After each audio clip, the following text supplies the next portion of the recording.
Talks, sponsored by Lexus of Las Vegas and Lexus of Henderson.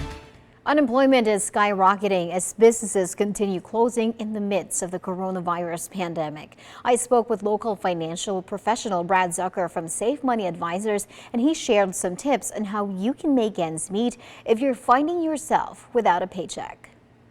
Brad, so what is the government doing to help workers right now? Well, unemployment in the United States has soared to record-busting levels, with restaurants and businesses feeling the impact of the coronavirus outbreak. 6.6 million people last week filed for unemployment, a total of 17 million people over the last 3 weeks.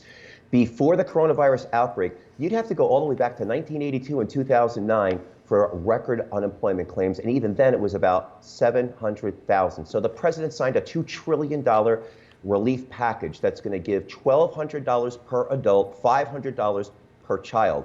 It will also expand unemployment benefits as well as loans to small businesses to keep the doors open and be payroll. Right, so a lot of people, of course, unfortunately have lost their jobs. And how can people now make ends meet if they don't have a paycheck? Okay, it starts with adjusting your budget. A budget is the key to financial security and will determine if you could make ends meet.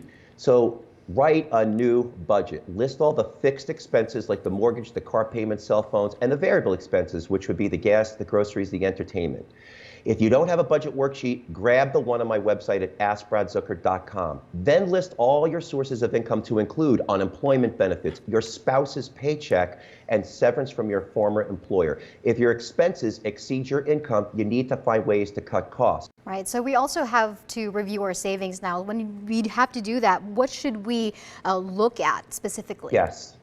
Okay, times like these highlight the need for an emergency fund. I always recommend 3 to 6 months of expenses in a separate, accessible account.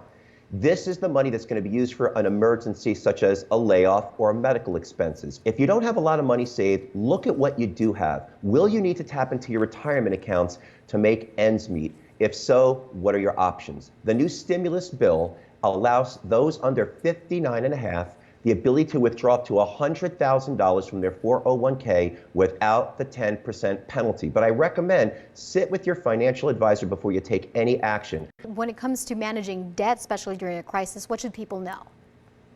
Yeah, the issue here is that we have American households carrying more than $14 trillion of debt. And while it may be difficult to make debt payments on top of all these other bills, you need to stay on top of the high interest debt like credit cards.